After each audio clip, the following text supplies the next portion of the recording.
बस ये अभी शुरू है. 15 minutes? Yeah. Okay. We expecting devotees? We were.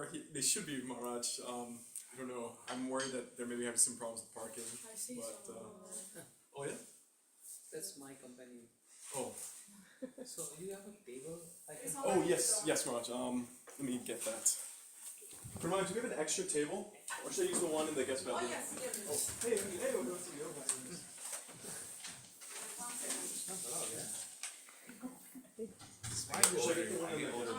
Smart.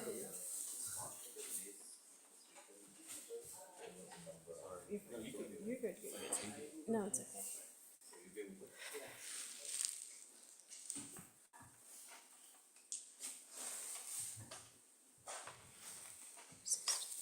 Sorry.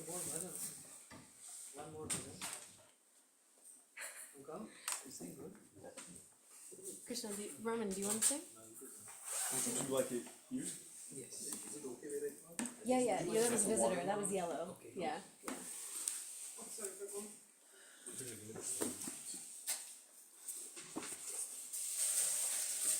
Today Rajiv will speak Harikatha. Today you're speaking Harikatha. No, we are always speaking. We also want to listen. What's the topic for tonight? Whatever you choose, Maharaji.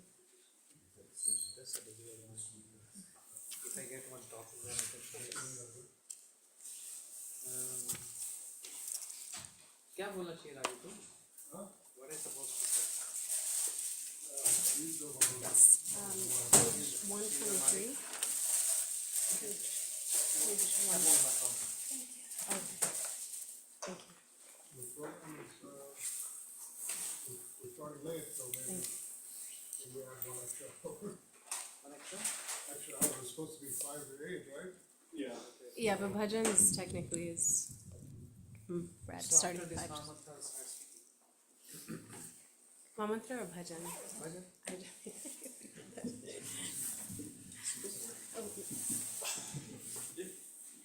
So this is Radha Krishna Pranamore, page 123 in the small book.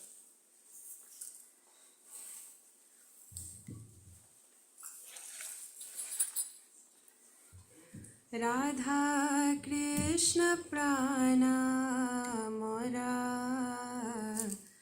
Jugala Kishore Radha Krishna Pranamora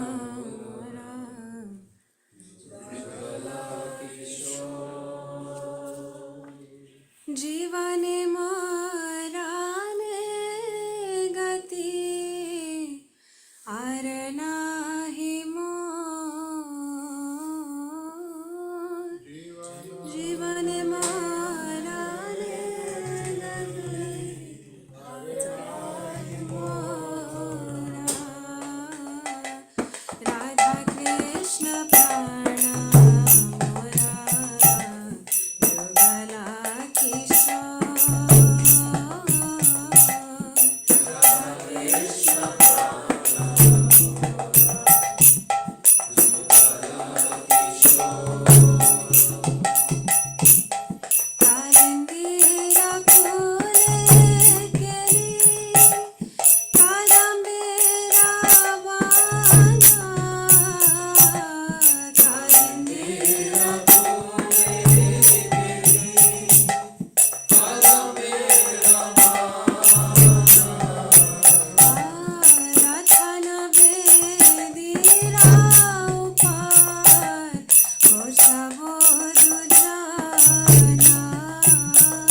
Radha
matters. I think this mic is better.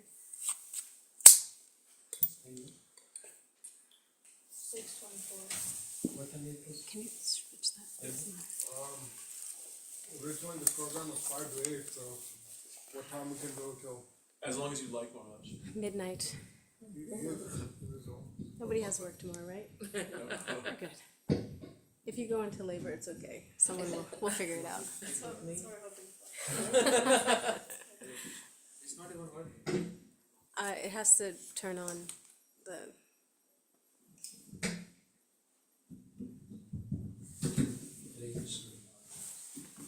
No, because it took me over 2 hours to come here.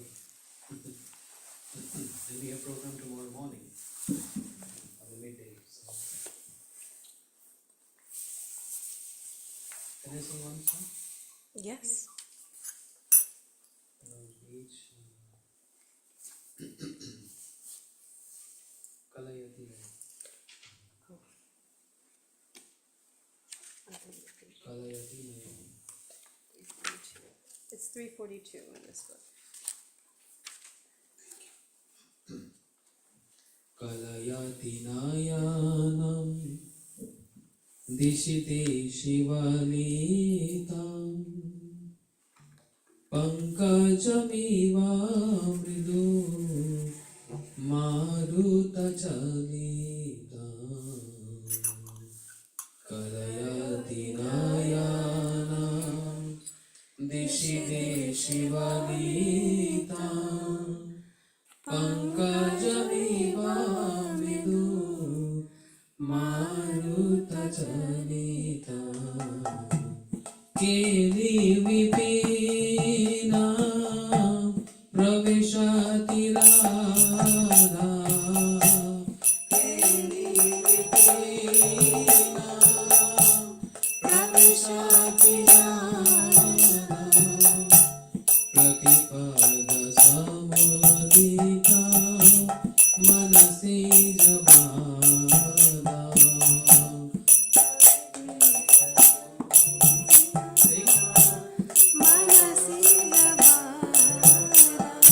Kalayati nayana dishi dishi valita pankajami vamidu maruta chalita Kalayati nayana dishi dishi valita pankajami vamidu maruta chalita Vindadiki mridu manthara pada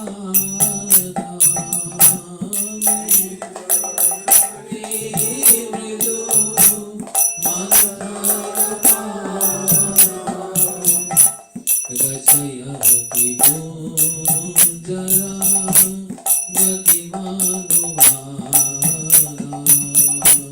Rajayati Gunjara Gati Manuvara Kalayati Nayana Dishi Dishi Valita Pankajami Vamidu Maruta Chalita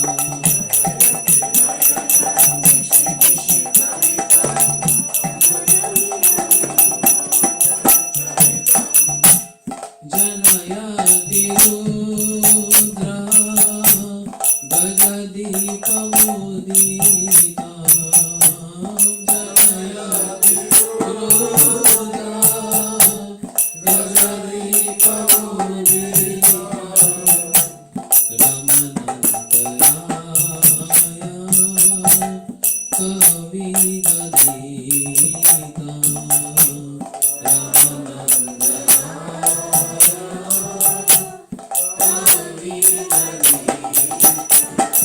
Kalayati nayanam dishi dishi valitam pankajami vamidu maruta chalita Kalayati nayanam dishi dishi valitam Jaya Radhe Jaya Radhe Jaya Radhe Jaya Shri Radhe Jaya Radhe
ज्ञानञ्जनशलाकया चक्षुरुन्मिलितं येन तस्मै श्रीगुरवे नमः। गुरवे गौरचन्द्राय राधिकाय तदालये कृष्णाय कृष्णभक्ताय तद्भक्ताय नमो नमः। अनर्पितं चरिञ्चिरात् कारुण्यवतीर्न कलौ समर्पयितुमुन्नतजरसां स्वभक्तिश्रियम्। हरिपुरसुन्दरदुती कदम्बसन्दीपिता सदा हृदयकन्द्रेषु स्फुरतु वै सचिनन्दना। हे कृष्ण करुणा सिन्धु दीनबन्धु जगत्पते गोपेश गोपीकान्त राधाकान्त नमोस्तुते। तप्त कांचन गौरांगी राधे वृंदावनेश्वरी वृषभानुसुते देवी प्रणमामि हरिप्रिये। तत्त्वा सुदुस्तेज सुरेक्षराजलक्ष्मी धर्मैष्ठ आर्यवचसि यदगादरण्यम्। माया मृगं दैत्युत्सुतन्वधावत् वन्दे महापुरुषते चरणारविन्दम्। आनन्दलीलामय विग्रहाय हेमाम्य दिव्य छवि सुन्दराय तस्मै महाप्रेमरसप्रदाय चैतन्य चन्द्राय नमोस्ते। श्री कृष्ण चैतन्य प्रभु नित्यानंद श्री अद्वैत गदाधर शिवासादि गौर भक्त वृंदा। Everyone raise your hands. बोलो हरे Krishna Krishna Krishna Hare Hare Hare Ram Ram Ram Hare Hare. Thanking our dear host for having this wonderful evening program here. This is your first time hosting a program, right? Yes. And they First time specifically wanted you. So specifically wanting me. yes. I'm the most wanted. Yes. We love your katha, we love watching you on YouTube, Maharaj, so it's amazing to have you here. You watch me on YouTube. Yes. Now you're watching me live. Yes.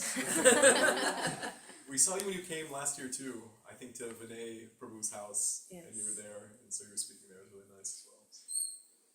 I'm lucky I'm alive, so you can see me live. Okay.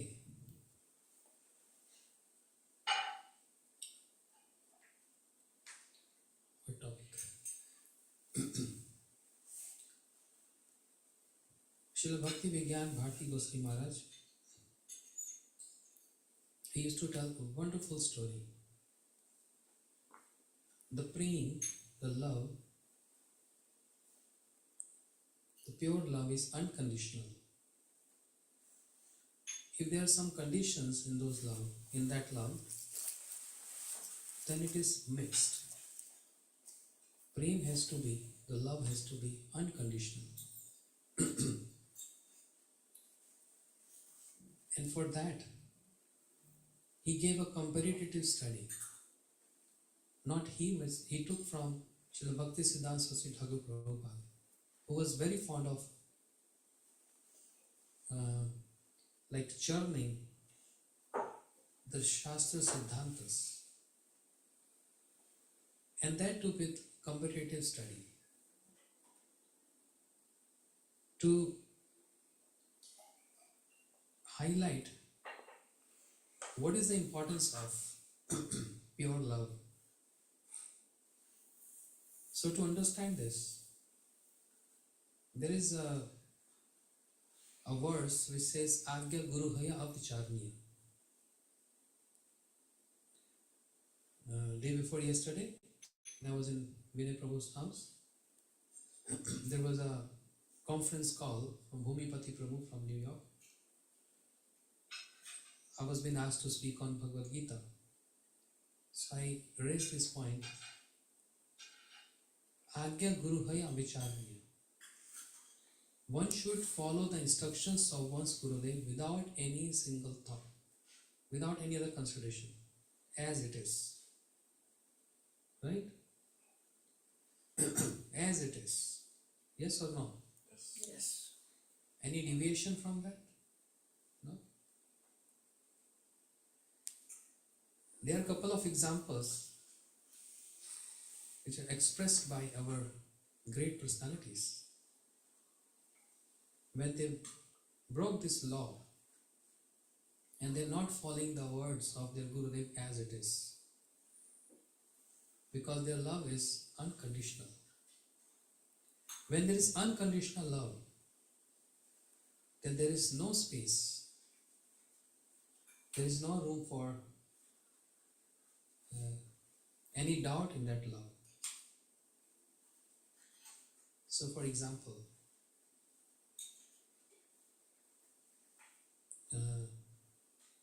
the example of two Govindas. One Govinda is god brother of Sri Ramanujacharya, if you ever heard his name. A great Acharya, a great Guru, prior to Sri Chaitanya Mahaprabhu, who preached extensively throughout India, especially South India, and he had thousands and thousands of disciples. So when he took initiation from his Gurudev, he asked his Gurudev, can you please instruct me something which I am supposed to follow very strictly? His Gurudev told, I am giving you this secret mantra. You're not supposed to recite this. You're not supposed to say this to anyone else. It's only for you, personal. And immediately after receiving this mantra, he ran out and he climbed on one pillar and he called upon all the villagers, come here, and listen to this mantra and recite this mantra. And everyone started reciting this mantra. He spoke loudly. And when his god brothers heard this, they came to his Gurudev and reported to him, you instructed your disciple not to give this mantra and he's openly giving. He's disobeying you. Understand? He's disobeying you. Gurudev became very upset because he heard just literally the incident which happened, but he didn't know the intent behind that. So he called upon his disciple, Ramanujacharya, come here. Didn't I instructed you not to give this mantra to anyone? You know the consequence? Gurudev, I don't know anything. You tell me. You have to go hell for this. And he said, may I ask you one question? What is the result and benefit of someone recite this mantra? This is very powerful, pure mantra. Anyone who recite this will go to Vaikuntha, the abode of the Lord. And a smile came on his face. He said, this is, that is why I openly gave this mantra in public. I want all of them to go to the abode of the Lord. And I will go to the hell, suffer on behalf of all these people. So it looks like he's disobeying his Gurudev. But this is not called disobedience. Every neglecting the order of Guru is not disobedience. The intent, the love has to be pure, unconditional. He has so much love for his Gurudev without any conditions. So he's thinking, my life is meant to preach and to make everyone devotee. And therefore, by disobeying his Gurudev, he actually served him and served his mission. He made everyone qualified to recite this mantra openly.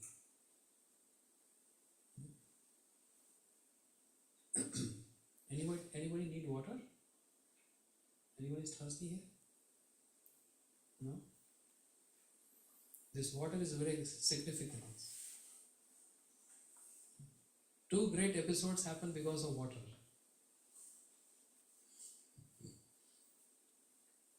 The preaching of Krishna consciousness and the teachings of Bhagavatam happened just because of this cup of water. Two great. Okay, let me drink.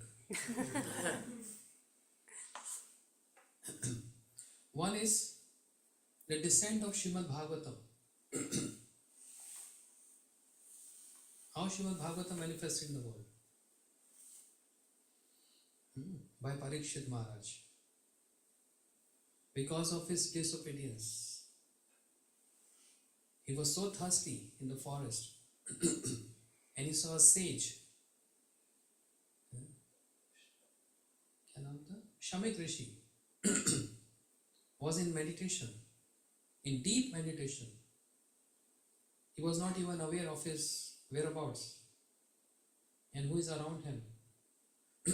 And Parikshit Maharaj, the great king, was so thirsty, and he came to the sage and said, "Can you please give me water? I'm so thirsty." And the sage was in deep absorption.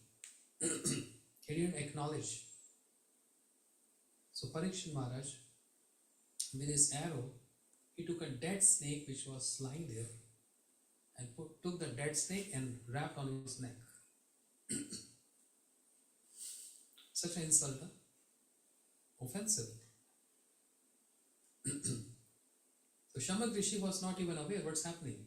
But his son, who was taking bath in the nearby river, he got to know from someone, your father got insulted.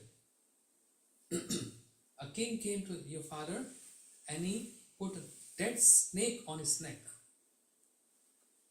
And his son Shringi Rishi, he was so upset, so disappointed. He took water in his hands and cursed. Iti langete maryadya taksha sapta ahni dakshanti sa kulangaram. This impious king who offended my father, I curse him. May he die in 7 days. By a great snake, and the best of all snake, Takshak. And Parikshit Maharaj, hearing this curse, how he got to know this curse? When the son Shringi Rishi came running to his father, father, shook him, and his absorption broke. He opened his eyes. The son took out the dead snake from his neck. He said, this king who insulted you, offended you, I already cursed him. He's going to die in 7 days. Shubhak Rishi, he closed his eyes. It's just like CCTV cameras. You can see who's moving around your house, who's doing break-in. He just closed his eyes and he had cameras. And he watched exactly what happened. And that king was not ordinary king, that was Parikshit Maharaj. Parikshit Maharaj, who is blessed by Krishna, right in the womb of the mother. Yeah, mother? Right in the womb of the mother, Parikshit Maharaj. When Ashwathama, who was so jealous of the Pandavas, he shooted Brahmastra to kill their child in the womb. And Krishna, being Bhakta Vatsal, affectionate to his devotees, he entered in the womb of the mother Putra. Imagine. What was the need? He could have protected the child by not entering in the womb. He has many weapons. He has so many arts. But he intentionally went in the womb of the mother. So excited to see the descendant of my very dear Arjun, my Pandavas. I want to see a descendant, means Parikshit. And Parikshit Maharaj was already like turned to ashes with the influence, the potency of that Brahmastra, which is like a nuclear weapon. Imagine throwing nuclear weapon, not in a country, but in someone's womb. Totally destruction. Krishna entered in the womb of the mother and saved the child, Parikshit Maharaj.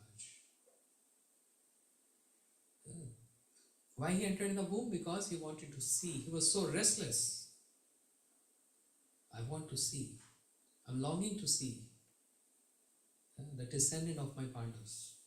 Parikshit Maharaj got saved. So Shamak Rishi, when he saw in his deep meditation that it was a Parikshit Maharaj who put snake on my neck, and my son has cursed him. Father became angry on his son. Why you did this? Who told you to do this? You misused your powers, your strength. Cursing Parikshit, who is so blessed king and the pious king. The father chastised his son. Go away from here. Why you did this?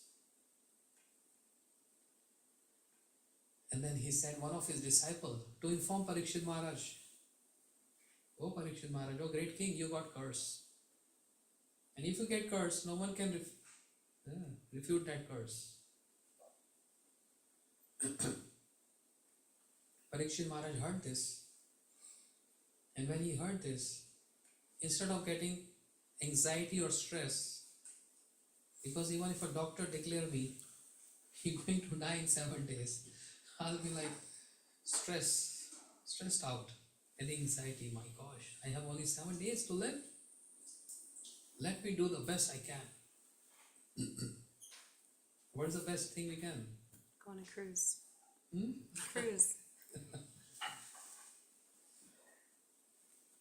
Parikshit Maharaj was so relaxed. Khantir avirat kalattam virakti man shunyata asha bande samut kanthe naam gane sada ruchi. The symptoms of pure devotees. Even when there is a point, unfavorable situations, they always remain calm and quiet. Parikshit Maharaj, even though he was a king, no anxiety, and he took this curse as a boon, as a blessing on him. He said, oh, now I realize, maybe my Lord, thinking that I'm getting too much engrossed in enjoying the opulences. But it's good, I got cursed. I have to die one day. How does this matter if I'm going to die in 7 days? It doesn't matter. So Parikshit Maharaj, he came to the bank of Ganga.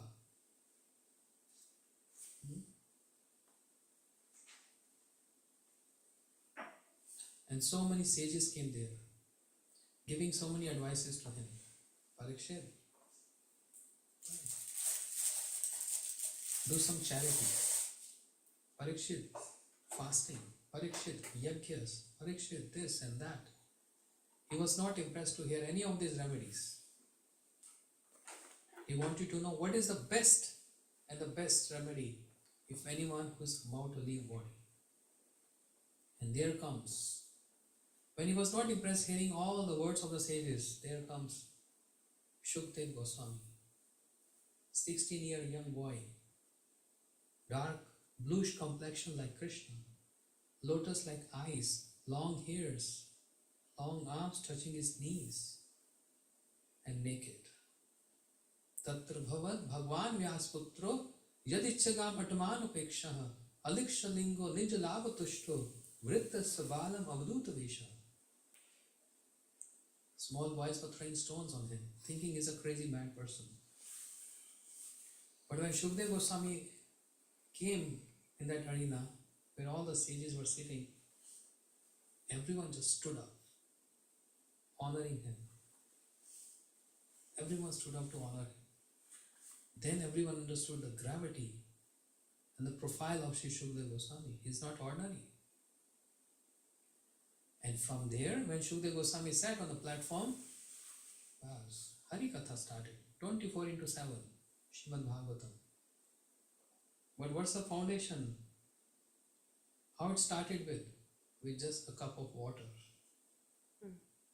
Parikshit Maharaj wanted to have water. And that 24/7 Srimad Bhagavatam, 5,000 years back, which happened, and after that, so many Bhagavad Kathas happened. But it started from this point. Yes, Raji Prabhu, am I right? Am I right? Other instance of water is Narottam Thakur. When he was sitting along with his Gurudev chanting, Guru and disciple both were chanting. Both were chanting Hare Krishna, Krishna Krishna, Hare Hare, Hare Ram, Ram Ram, Hare Hare. Both were chanting.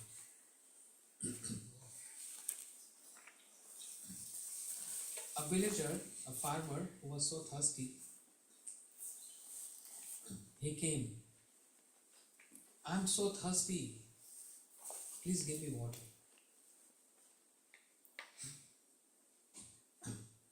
The Gurudev Loknath Goswami, even by hearing this, he was still chanting. But his disciple Narottam Thakur, he stood up and he gave me a cup of water. He gave him a cup of water. And there, at that point, Loknath Goswami told his disciple Narottam Thakur, oh, you're very fond of helping people. So what to speak of water? Spread the nectar all over. The nectar which you're holding in your heart. What the nectar? The nectar of praying the love of Krishna. Go and distribute to the entire world. From this point on, it all started with water. And Narottam Thakur is the one who did extensive preaching. Actually, the first preaching started with these three devotees, three acharyas. No? First time, Narottam Shaman Srinivas Prabhu. The first preaching. And after that, many other Prabhupatras came. But the preaching movement started from these three personalities. So Shri Ramanujacharya looks like he offended his Gurudev, but actually he fulfilled the desire of his Gurudev by disobedience. Is actually obedience to one's Gurudev. If there is well-established love between them, well-established unconditional love in them. In this stage, we are not supposed to imitate. When we rise in bhakti, then with the qualification and with love with our Gurudev, then we can do whatever we want. But there has to be very mutual understanding between Guru and disciple. Then it works.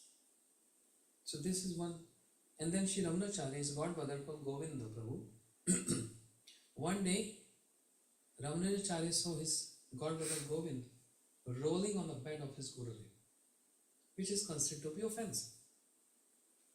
One is not supposed to even step on the bed of one's spiritual master. It's very offensive. But Govinda was doing this. And to a surprise, Shri Ramanujacharya, he complained to his spiritual master, I saw my godbrother rolling on the bed, on your bed. He said, okay, call him. When Govinda was called upon by his spiritual master, he said, Govinda, what I'm hearing? He said, Gurudev, what you heard? You rolling on my bed? He said, yes. And you know the consequence? Yes, I have to go hell for this. Are you not scared? He said, no. Going to hell, not scary. Going hell is a good place? Huh? Yes or no? No. It's not very good place, right?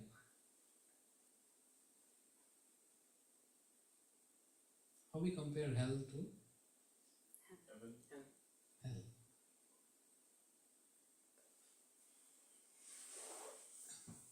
But he wanted to go hell. For what reason? Huh? Devotees. To preach.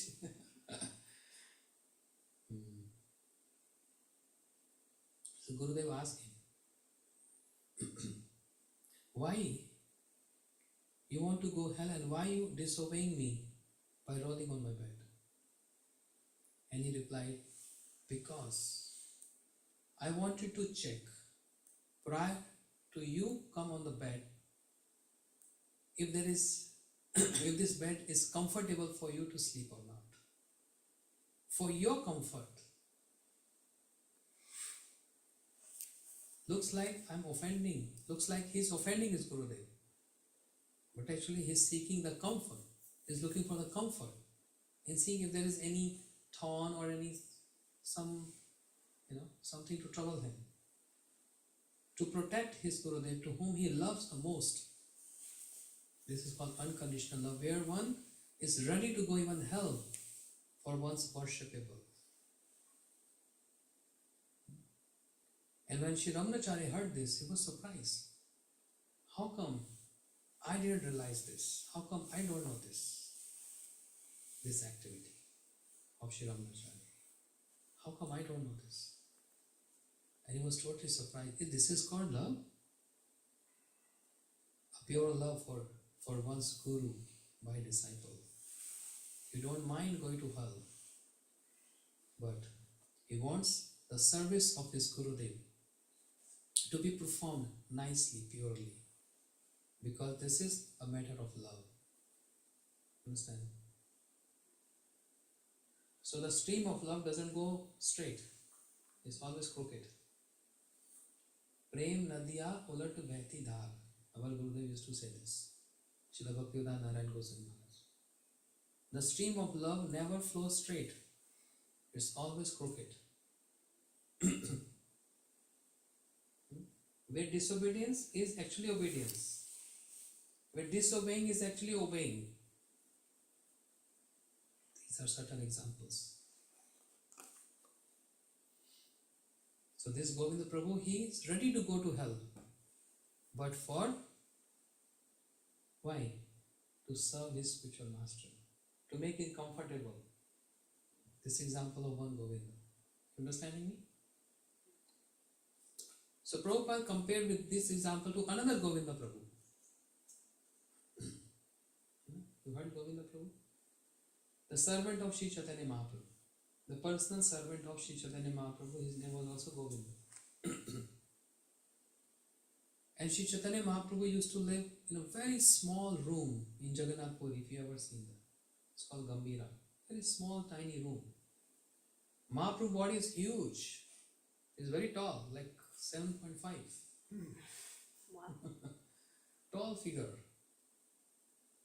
And he has to bend down to enter in that small, tiny room, like the size of, like I can say 1, 2, 3, like the size of this couch. That's all. That's all. And very narrow threshold where he bend and he can go in. That's all. And in everyday routine, Mahaprabhu used to take bath in ocean, and after taking bath in ocean, he comes and take his prasad, his meal. And Govinda Prabhu, who is servant of Mahaprabhu, is serving him prasadam, and immediately after washing, rinsing his hands, Mahaprabhu used to lie down at the threshold. And Govinda Prabhu, his servant, massaging the feet of his worshipable Sri Chaitanya Mahaprabhu.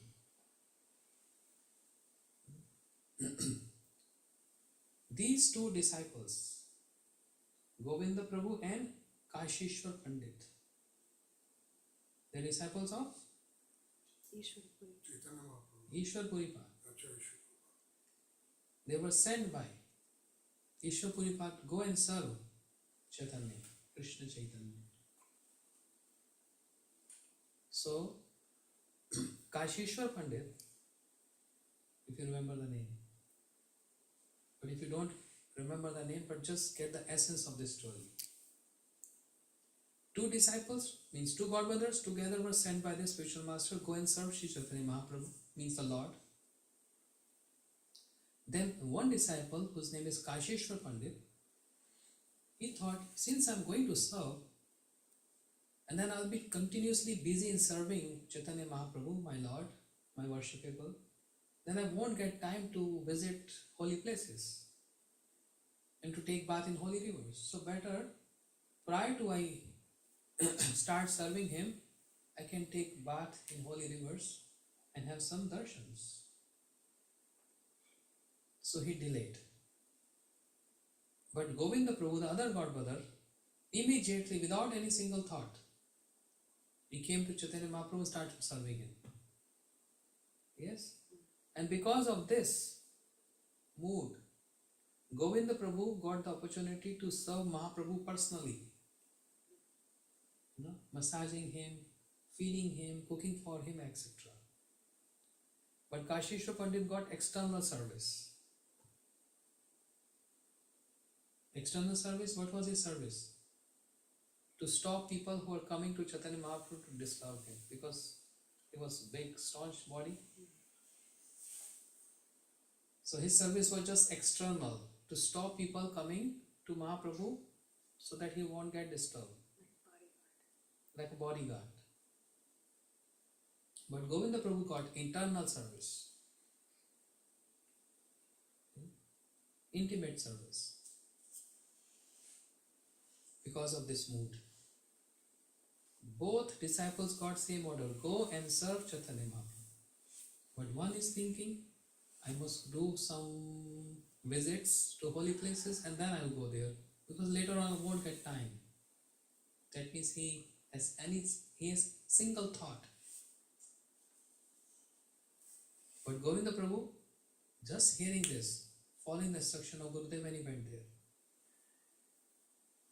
So once upon a time, Mahaprabhu came after taking bath in ocean. He ate and he lied down there in the threshold.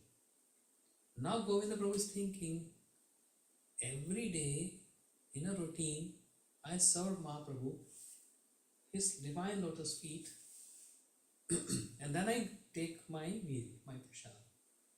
But today just lying down at the threshold, how am I going to cross him to massage him? Because it's offensive to cross any human being. And what to speak the crossing the Lord. One is not supposed to cross any human being. Why? Because the Lord is present in the heart. This body is a temple of the Lord. He is in the heart. Everyone's heart is Paramatma, super soul. So we are not supposed to cross anyone. Step on someone. Crossing means step on someone. But here the Supreme Lord is present.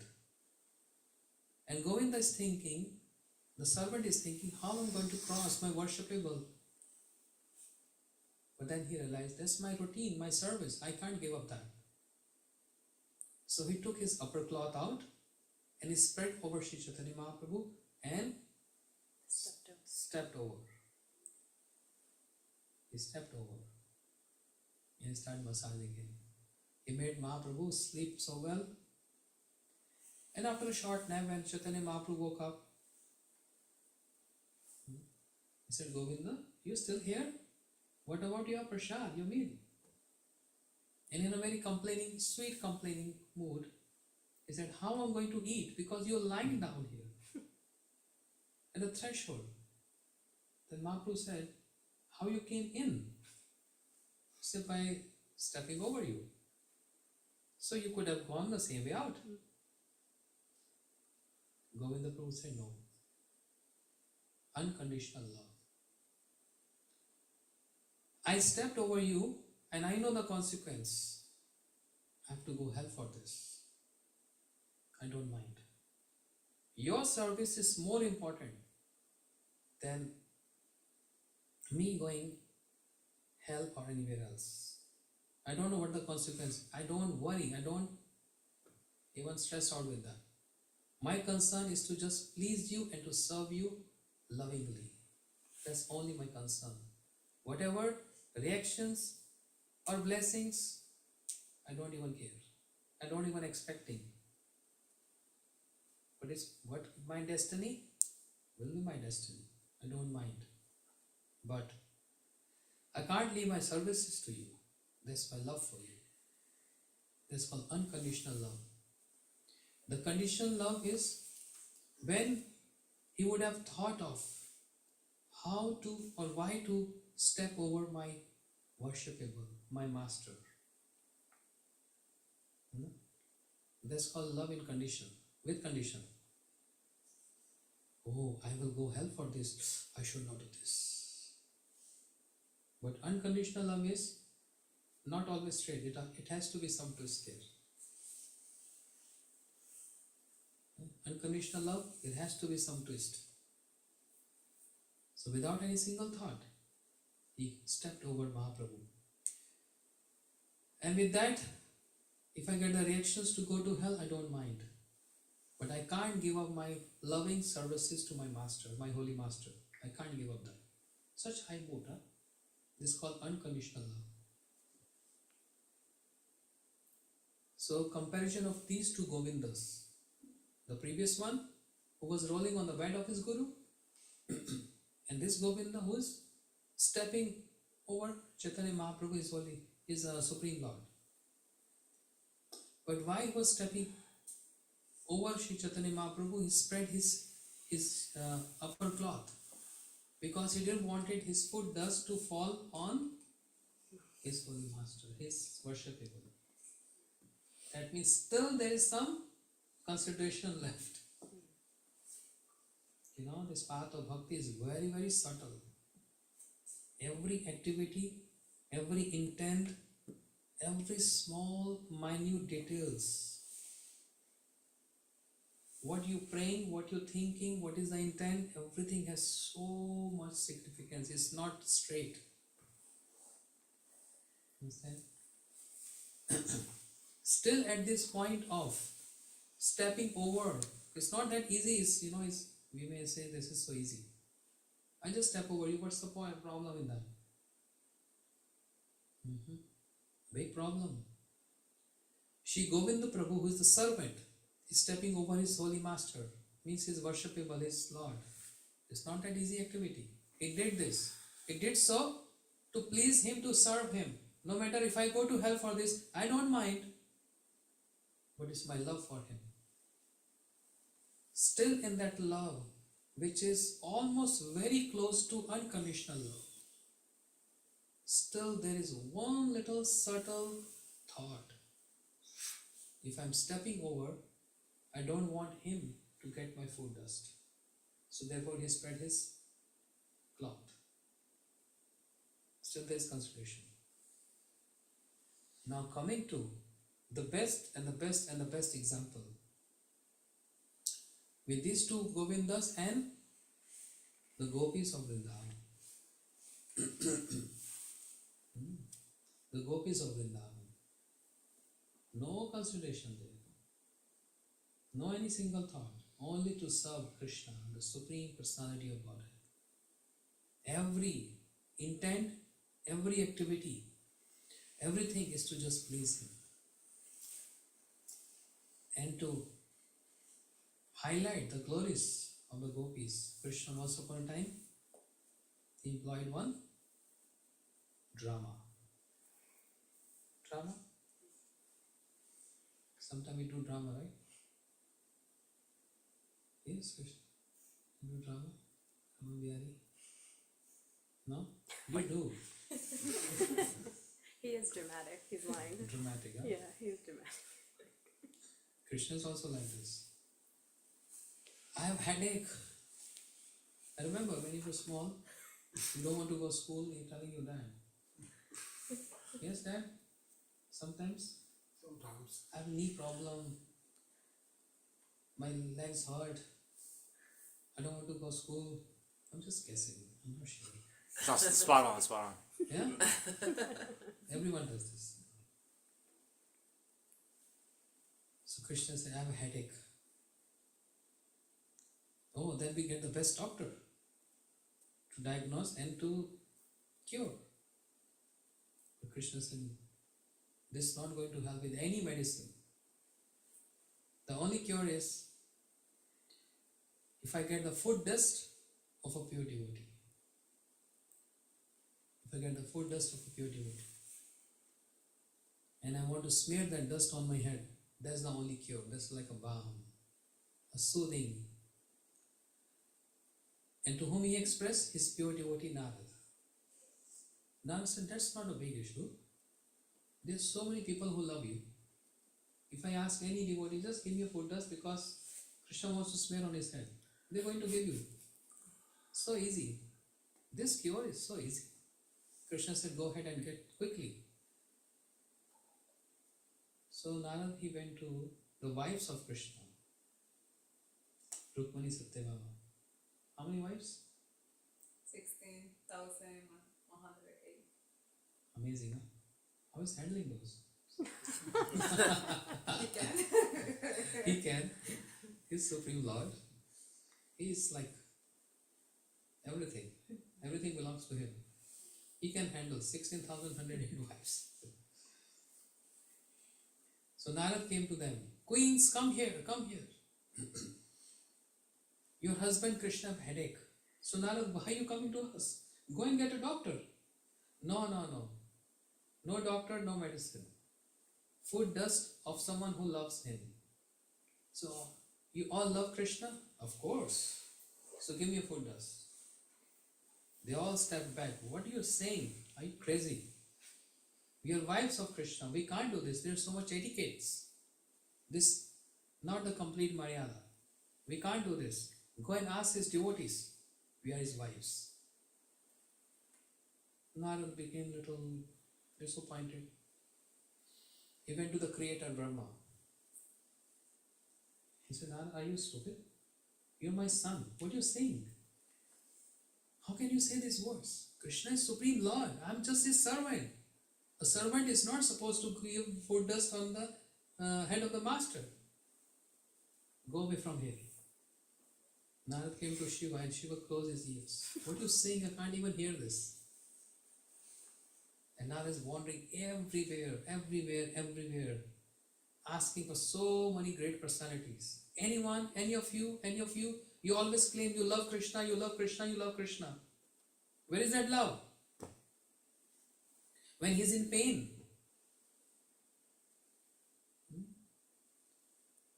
Yeah, but just go to other devotees. I can't. Narad came very morose face, very disappointed. Krishna is so difficult. Krishna said, no one loves me. No, they worship you. They respect you. No, I'm not saying worship or respect. I'm just focused on one point. Don't they love me? Worship and love is two different things.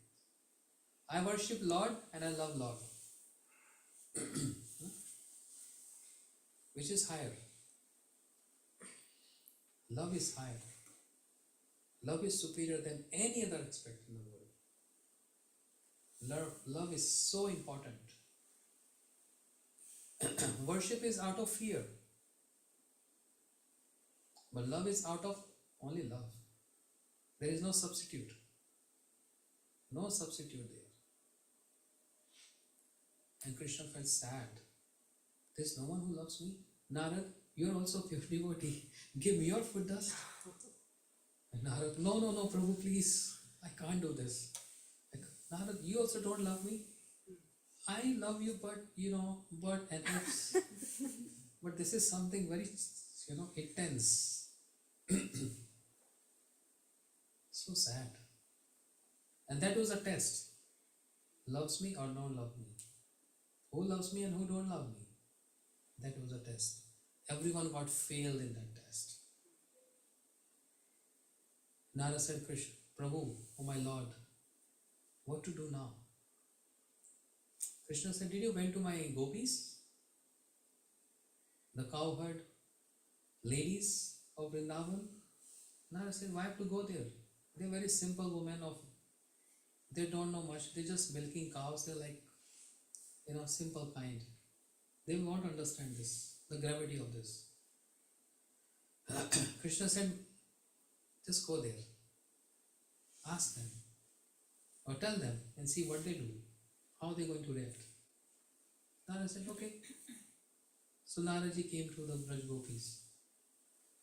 All gopis come here, I have a news from Krishna.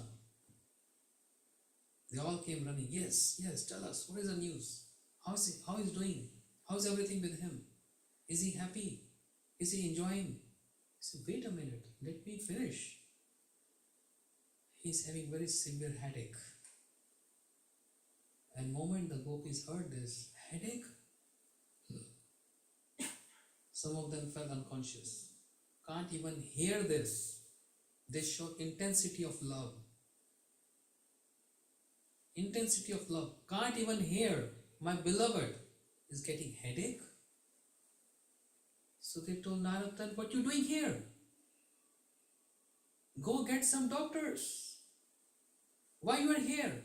To give us this news to us? Say, no, wait a minute, relax.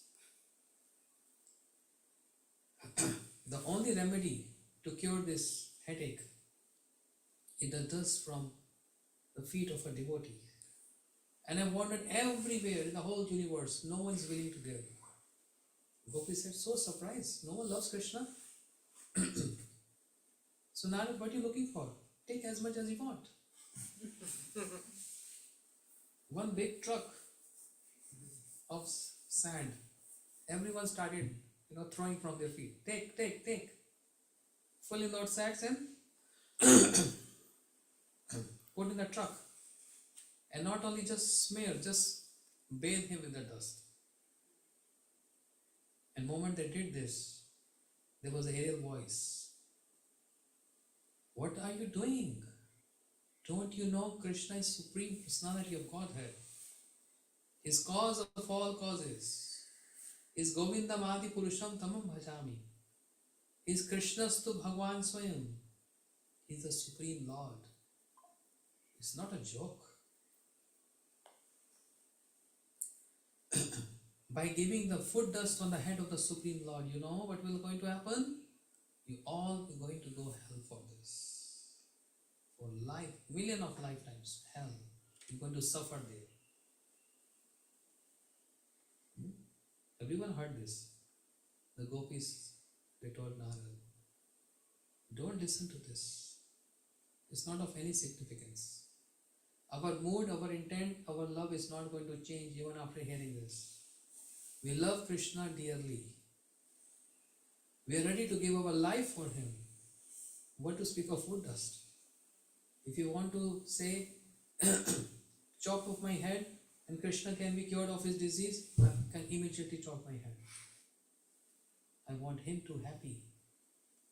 We all want him to be just happy and he should enjoy. Take as much as you want. Take. Don't worry. We are ready to go hell for this.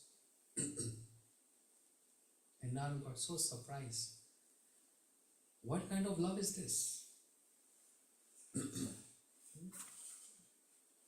This is called unconditional love, where there is no condition, no any consideration, but only just one consideration. Pleasure of my beloved. Just one and only one, not second thought. The pleasure of my beloved, to whom I love the most. And this applies to the devotees of the Lord. This applies to the disciples for their respective Gurudevs. For their pleasure can do anything. Then what is the difference between this example and the previous example of Govinda Prabhu? He also ready to go hell to serve Chaitanya Mahaprabhu. But he has a little fear, very subtle fear. I don't want my foot dust to come on Chaitanya Mahaprabhu. But in the example of Raj Gopis, they are ready to give food dust. These are certain examples where disobedience, disobeying is actually worthy of praise. Yeah. And I'm saying again, we are not supposed to imitate this because we are already disobeying. Every single day, every single minute. So it's not going to work with us. These are examples of those personalities who are 100% surrendered and 100% obeying, and then they disobey. First, one have to come to the standard of 100% obeying, and then cross that standard for disobeying for the pleasure of one's worshipable, the pleasure of one's love. Then disobey. Then it gives gravity. Then there's a gravity in that. But one who is already disobeying, it's not gravity. There's not any gravity in there. These are the examples which shows unconditional love, following the footsteps of those Braj Gopis is the mood of the Gaudiya Vaishnavas. And following these examples,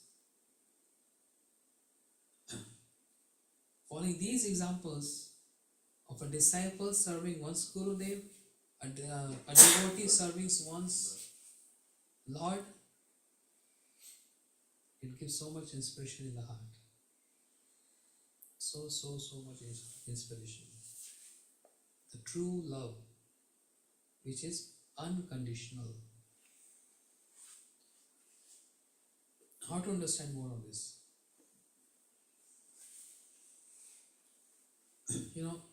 When we hear spiritual discourses, when we meditate or chant, it gives us so much or less pleasure.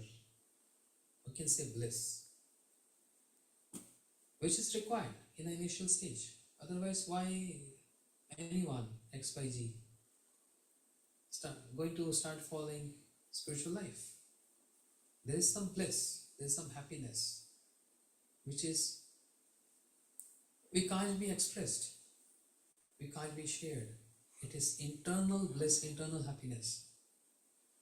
If one starts Krishna consciousness, initial stage, so much happiness and bliss start flowing in the heart.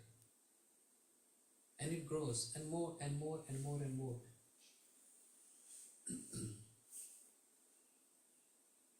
But after that, what happens after that? Then all these philosophical points, so essential to know these philosophical points, how my love can transform from mixed love and the pure love. I'm driving pleasure. I don't know if Krishna is pleased to me or not, but I'm getting pleased by reciting his names, chanting his names, by hearing about him, by following him, by practicing. I know myself, I'm very happy. But I'm not aware if Krishna is happy with this or not. But continuously practicing this, and by hearing these philosophical points, we get aware of if Krishna is liking this or not liking this. And when the point comes that Krishna is getting pleased with my practices, that is called unconditional love. This is called pure bhakti.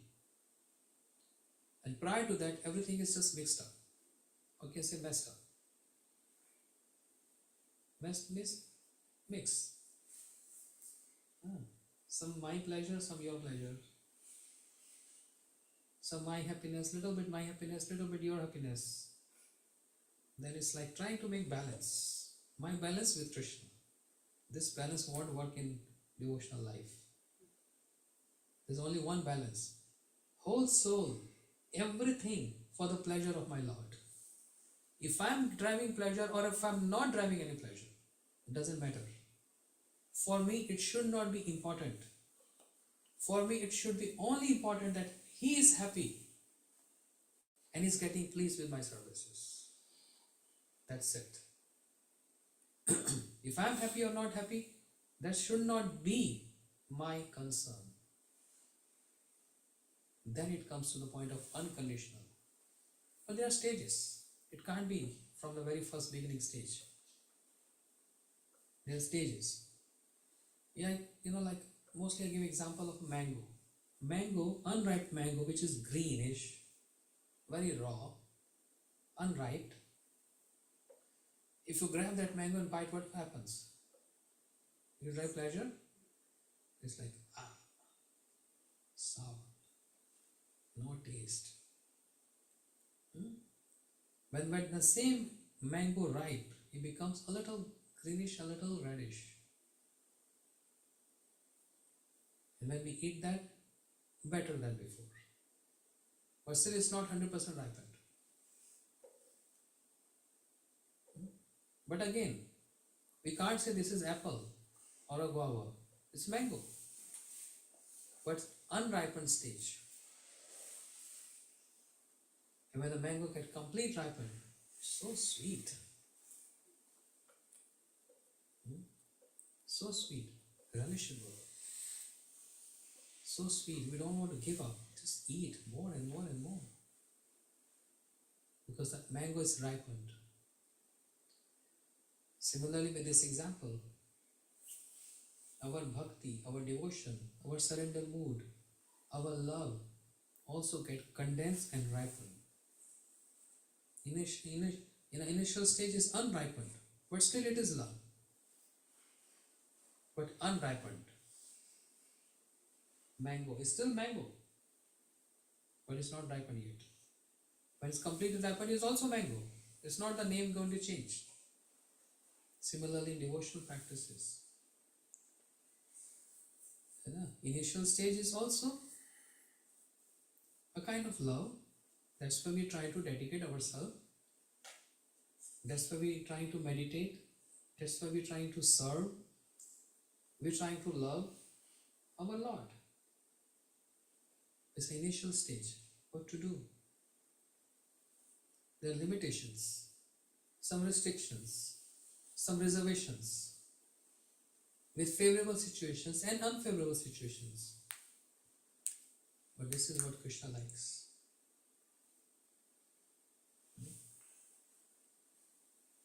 How it feels, huh? If you are in love with someone, another person is just, how to express this? If gopis, if they are crying and weeping for Krishna, what do you think Krishna is doing there? Enjoying their cry? He's crying too. He's crying too. He's crying too. So it's from both ends. Because this is unconditional love. That's the most important point. So devotees, when they practice, they're progressing. A progression is there and has to be there to come to this standard. And it takes lifetime sometimes. It can be in one life or it can be lifetimes practicing this. Every day we need to hear this, we need to learn this, we need to practice this, and we need to attain this. It's not impossible, it's possible. And therefore we need motivation, inspiration, counseling to achieve this higher standard. And when it comes to this higher standard, then it's like I'm eating a mango. Don't want to give up. It's so delicious. It's so sweet. This is a process. Why I'm saying this? Because sometimes devotees, they hear some stories like this and they feel, they get some little fanatic. Oh, he disobeyed his Gurudev, I also can. There's a fun, some twist. These examples are the examples of those who are already falling 100%. And then they give a little twist to that. We are not even falling 1%. What is the point of giving twist again? We are already suffering for disobeying. So everything has some consideration. Hare Krishna.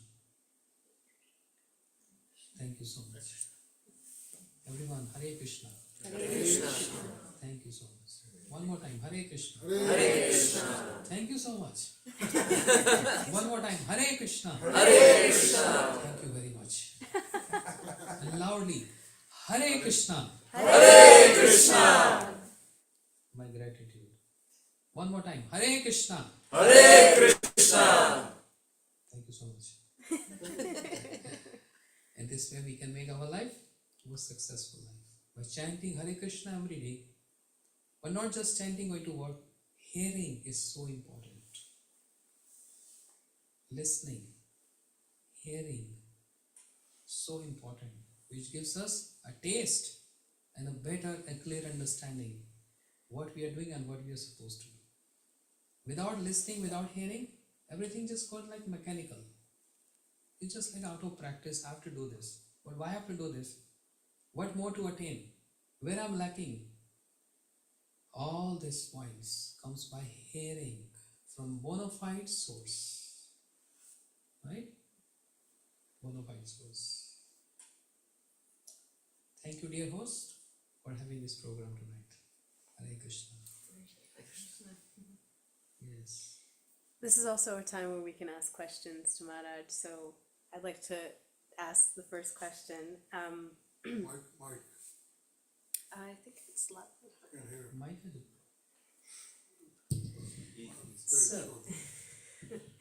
So, Maharaj, thank you so much for such a wonderful class. My first question is, you mentioned about not imitating these high things, disobeying one's guru. So then, what does it mean to be a disciple? This is my first question. And then second question is, we hear about the importance of sadhu sangha, the need to hear. You mentioned it's so important to hear and to chant.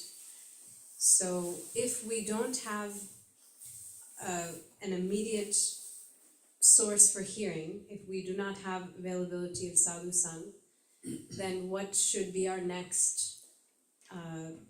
This should not be excuse. Because in present day, in present moment, this abundance of sadhu sangha means association on social media. You said, one time you said surplus. Huh? One time you said surplus. Surplus? Use that word, yeah. Yeah, Namrat's program. surplus. Yeah. Surplus of Harikatha. Surplus, abundance of Harikatha. It's like overflowing. There's a flood, it's all flooded. YouTube, Facebook, Insta. Yeah, everyone is familiar with this. All this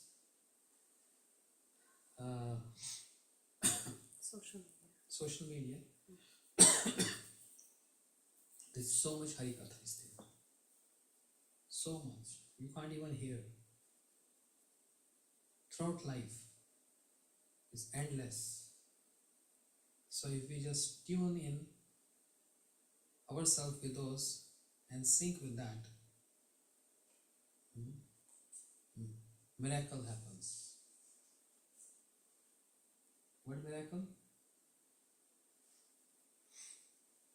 We are thirsty for having association. Of course, when we hear directly from someone that really gives, a living association, it really gives so much inspiration, but we don't get sometimes, especially in this snow, in this cold, bad weather, but still we get by the blessings of Lord. Otherwise, in YouTube, in Facebook, and so many Harikatha. Just type in and you get like series of lectures, endless. So sadhu sangha is always there, provided we should feel hunger and a thirst of sadhu sangha. So by living sadhu sangha, ignite that fire to hear every single day. So hearing and listening is so important. Otherwise we are just deaf. We have ears but of no use. Now I'm not saying this. Our scripture is saying this. Bile but ukrame vikrame yena karam kutan rasa. Jivasati dardo ke vashut nacha upagai urgai gatha. These two holes are given to us. They are so important.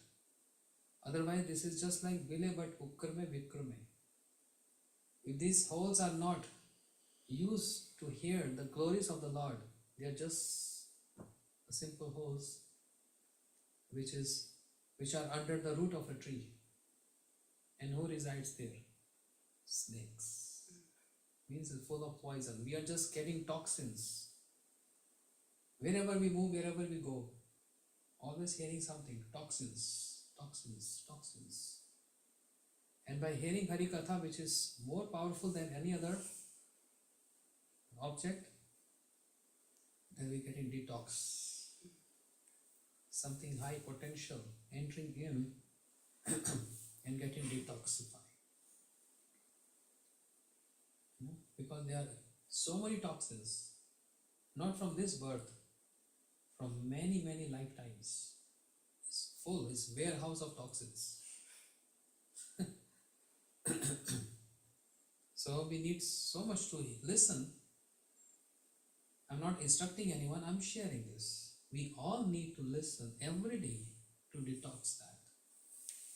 And ears are the most essential, most important. Ears. Hearing this. And the second most important is the lips, the tongue, Chanting. which vibrate. Tongue vibrate, right? Always like to vibrate, otherwise we are just dumb, quiet. A quiet person is good. But what is the definition of quietness? Not just that I'm quiet, I'm not speaking. The significance of quietness is I'm talkative. But talk about what? Chanting Krishna's names. Talk about that. That also helps in detox. Detox what? The sins, the unearthers, unwanted desires. That's called detoxify. So ears and tongue, very close. They're close to each other. You know? These two limbs of the body gives great impressions in the heart. The love doesn't come from the ears and the lips. Love comes from the emotions, from the heart. But these two helps to create and develop the love. Like Rukmani, how she fell in love with Krishna. She never ever saw Krishna in her life. Never ever saw someone, and you fall in love with someone, how is possible? Here. Love only develops when you see someone. But Rukmani, the first queen of Krishna, fell in love with Krishna only by hearing about Krishna, and then she started speaking about Krishna. So when she heard about Krishna, love developed, growing, and she got so restless. Who is this personality who's so beautiful? Come on, you not even seen Krishna, how you know he's beautiful? Yes, Raji Prabhu, you're so handsome, you're so smart. I'm not joking, I'm serious. You're also very handsome. I am. Don't pass on me. That's true. Just joking. No more handsome, Prabhu, I'm getting old now. But you are handsome. You look like Virat Kohli. No, Prabhu, don't offend me. He's saying I look like Virat Kohli. No. I've always wanted to say that to you. No, Prabhu. He looks like me. This other way around. But anyway, jokes apart. But if I see him, then I can say he's handsome. If I won't see, how I even say this? You know? So looks is not about who's handsome, who's beautiful. It's about the qualities. It's about humility.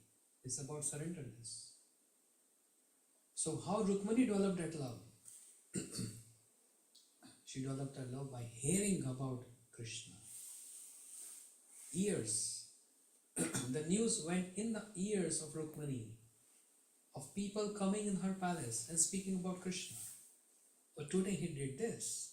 But yesterday he did that. He's so generous. He's so polite. He's so humble. He's that. And Rukmani started wondering, how beautiful is this person? So her consideration is not the looks of Krishna. Her consideration is the qualities of Krishna. No? And she developed love with Krishna. And she then finally concluded, I want to marry this person who's so beautiful. Without looking, you claiming he's beautiful? Yes. Qualities. External appearance, it fades after a while.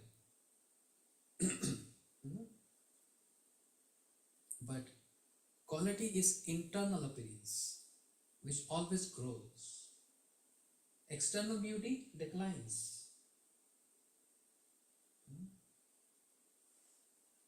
It's like landing.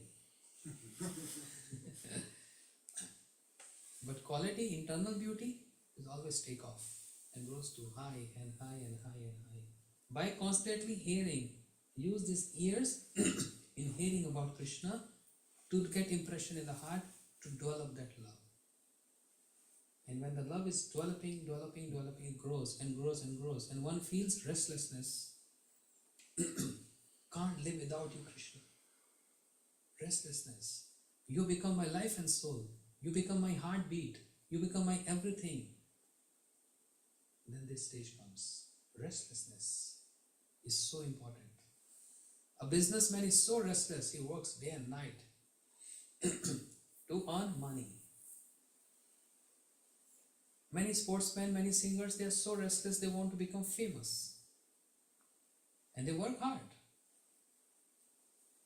Similarly, we are supposed to be restless for Krishna, the love with Krishna. That restlessness is so much required. How to get that? Try to make friends with those who are restless. They will give the impression in the heart to make you restless. So that means again using this to hear. Okay? Hare Krishna. Any other questions? I got one. Sure. Do you want to use the mic? Yeah. Have you read any of the other religious scriptures before, or have you only ever read everything that has to do with Krishna? As far as my life, I only read about Krishna. How come you haven't tried and read any of the others? I didn't got much time because the scriptures related to Krishna are so deep and they are so vast. I think I need 10 lifetimes to even complete this. So I'm just focused on one point because I can't claim I'm in love with him, but I want to love him. So my love is, I'm trying to follow him. So I have no time to read. If I get time, definitely I want to read. But there are so many details, every features, every details of his nature, of his activities, every details of his each and every limb of his body. I'm just get stuck there. Isn't it love? When you just get stuck to someone and there is no even space, it's called one-pointedness, which is very much required. I'm not saying we're not supposed to read, but in my case, I feel I have no time because my life is so short. I don't know how long I'm going to live. I don't know. I'm not sure I'm going to see sunrise tomorrow morning. So I personally feel there is no time. There's no time because I don't know my lifespan. That's my opinion. Got it. Thank you. Hare Krishna, thank you for the class. You mentioned we can't combine what's making Krishna happy and what's making us happy, and how can we know that our service is making Krishna happy? Your heart will tell this. This is not something to manipulate or calculate. Heart tells. It's about love. Love is always from the heart.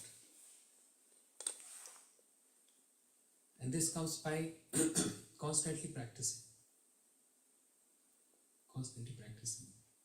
No one have to tell or inform you or that love is developing. It just happens spontaneous. So our heart tells if Krishna is happy with me or not. In the initial stage, we do need happiness. Otherwise, why we get inspired to follow? We need this. It will keep on growing and growing and growing, but in a very high level, the point comes, I don't need happiness, I want him to get happy. But we can't start this at this stage. Otherwise, there will be frustrations. Initial stage, we do need happiness to know about him, to sing about him, to speak about him, to talk about him. We need that happiness and bliss. This is our stage right now. Because just like a student, in grade 1, grade 2, grade 3, there is different levels of understanding. The same student when he goes to 10th grade, is different level of understanding, but still is called student. When a student goes to college, he's still a student, but his level is growing, his understanding, his maturity is growing. Similarly, in devotional practice also, there are many stages. Many stages one goes through. But it has to start with kindergarten. Then first grade, second grade. Yeah. First of all, we have to learn A, B, C, D, E, F, G. And while doing homework, the next day exam. So A, B, C, G, L. No, you're wrong. Sorry, ma'am. Then struggling to learn just the alphabet A, B, C, D. But then coming to the second grade, second or third grade,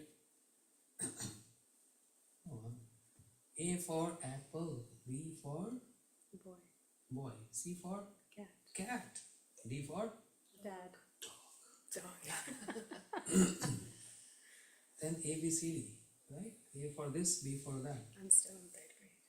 Then in the higher stage, I'm still in third grade. Is that great? In the higher stage, make a sentence of apple.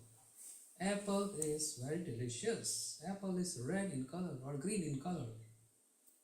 Then the other stage, apple has so many nutritions. Which vitamins? What is the composition? Then there's thesis on apple. And finally comes to Apple phone and laptop. Apple. See? It starts from one bite of apple, and that one bite of apple is like a symbol of iPhone. iPhone. You see? This is how there's different gradations, different stages. Yes, Prabhu? Oh, once you spoke on comfort zones. Could you expound on that, Maharaja? You saw my podcast? Yes. Okay. Okay. I didn't know I'm that famous. Thank you. That's what we have to say. Yes, Prabhu. What's the question then? Could you expound on that? Complacent, being complacent in the path of bhakti and comfort zones. It's a very deep point actually. Yes. We all want to be in comfort zone. At least I speak about myself. I really want comfortable. I don't like to be uncomfortable. So there are gradations of different stages, as I was explaining to Mother here. Different stages. Initial stage, if we are not comfortable with Krishna consciousness, we will not get encouraged to follow, to practice. This is one stage, one level. But then, when one rises in Krishna consciousness, when there is takeoff,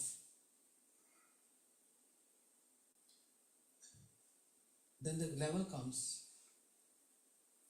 that comfort zone makes the devotee so lazy and wants to give up that comfort zone to rise more in Krishna consciousness. In the beginning, comforts are very important. So when I say comforts, it varies. Many details in those comforts. And there are many details into that. But there comes one stage where comforts become the cause of disturbance in advancement Krishna consciousness. At that stage, the devotee wants to give up all comforts.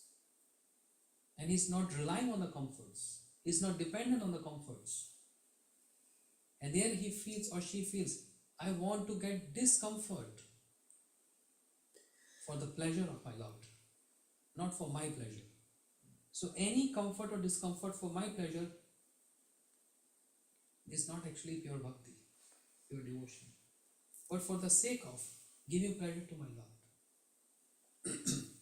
Discomforts, not artificially imposition of discomforts, if it's happening naturally. So comforts are there, but they are comforts are there, but the devotee is not comfortable with those comforts. He's not comfortable there. He's seeking for discomforts, because in discomfort situations, one remembers one lovable more than any other comforts. In discomfort situations, this is called discomforts. When I'm comfortable, everything is around me. Okay, let's say from very beginning stage, grade 1. If comforts are around me, I'm very easily, I can chant, I can do my devotional practices. But how to express this? This is something which I can't express, but it is something to feel and realize. The comforts becomes the most discomfort. Yes. And the discomforts become the most comfortable stage. Because one remembers and struggle more in that discomfort stage, which is pleasing to the Lord. Yes. I think you gave the example of the gopis putting the foot dust. The gopis Why are don't you giving do that foot dust for- on the head of Krishna. Yes. Maharaj, when I first joined, there was no comforts. We only had one dhoti, two sets of dhotis, and a suchi bag. And this was it. And it was very, very austere. Very, very. But this was the happiest time of my life. See?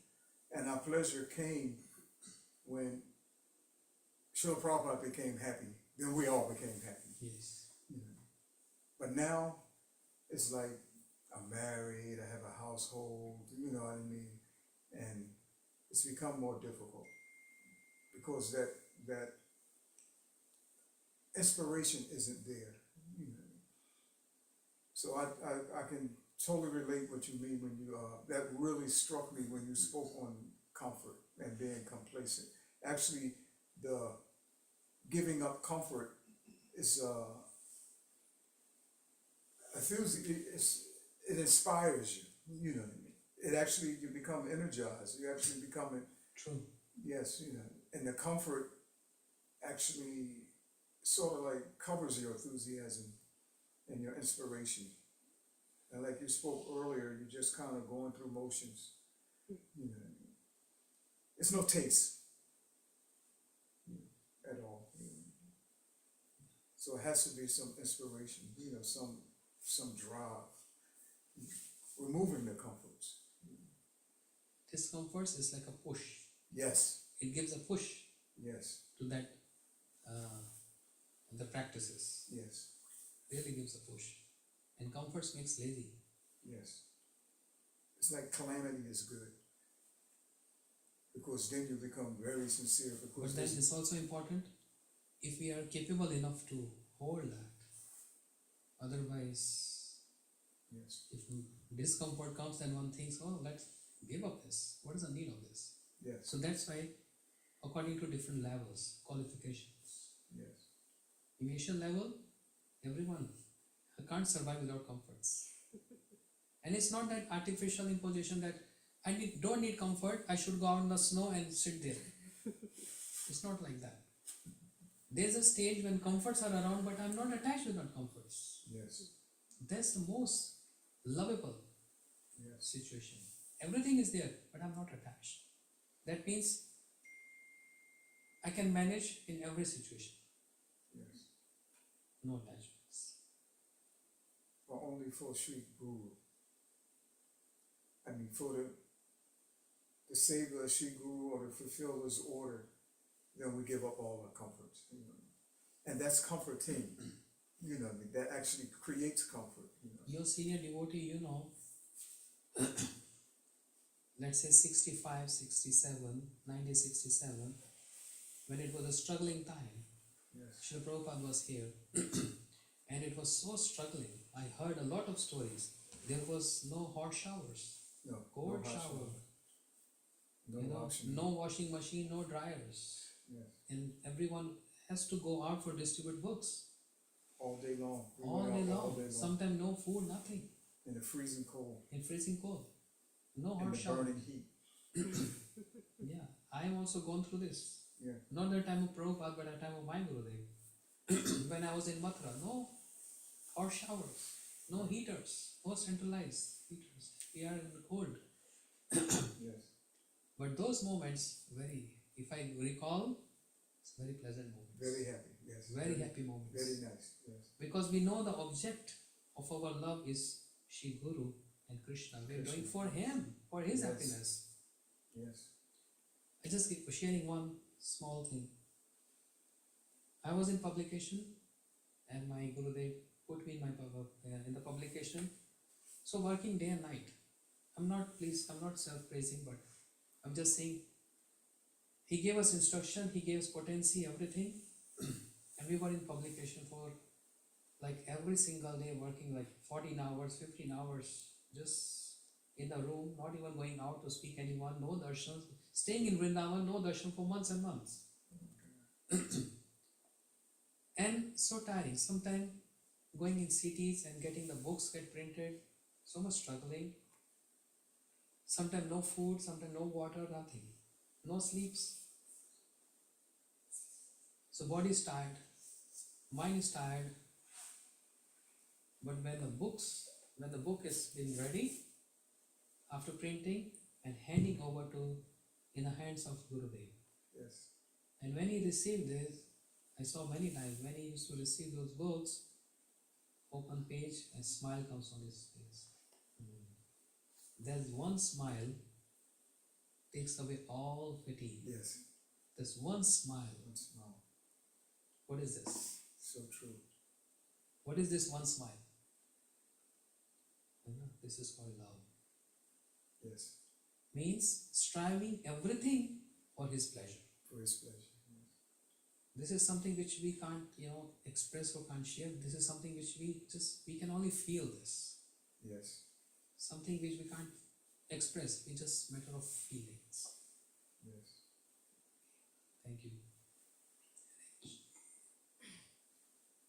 Yes, last question.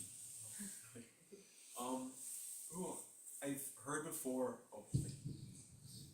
I've heard before that, and just going back to the topic of the importance of hearing Harikatha every day, that, hearing from a guru in person, there's some special, I don't know if this is true, maybe this is part of the question, but there's some special potency to hearing that live, in person. That's something that you don't get from a recording. but for those who don't have that, ability to have Sangha directly with the Gurudev or, hear directly, is there, what is the benefit purely just, philosophical understanding you're getting, and then from that eventually, you kind of get, maybe some realization down the line?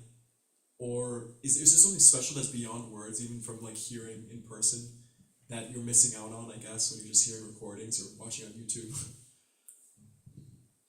The term guru is not restricted to just one personality. It's a very elaborate term. And it applies to not only initiated guru, it applies to all respected Shiksha gurus too. It's not only restricted to one person. Entire Guru Parampara means the lineage, and entire Shiksha gurus who are inspiring us with the divine knowledge, giving us wisdom, and of course the Diksha Guru, they comprise a complete package. So of course, what I'm understanding your question is, it's always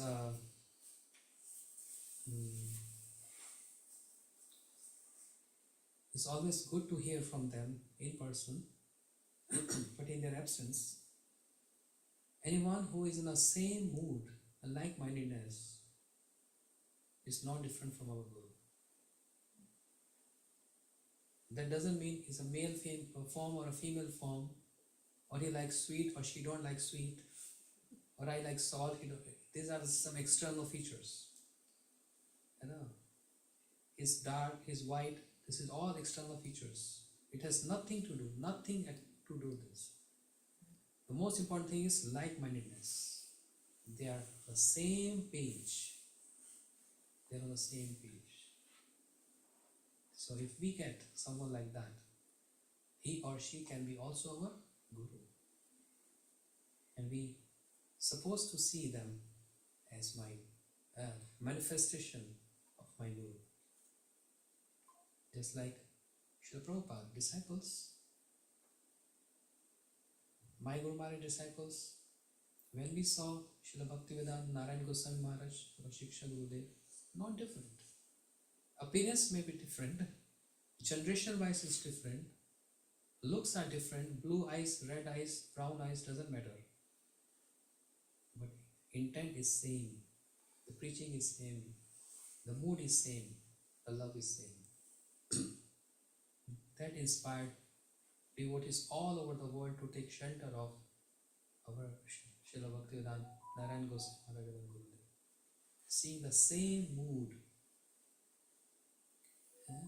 and same compassion. Yes? Okay, so let us end here.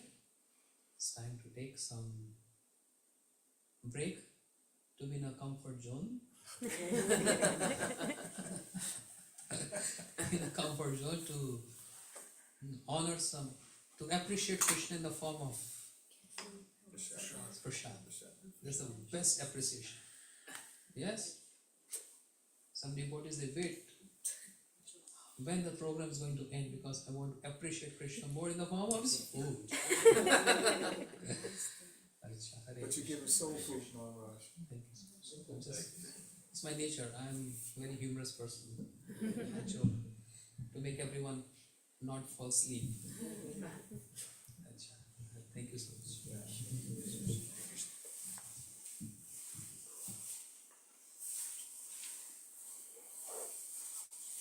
Do you have any other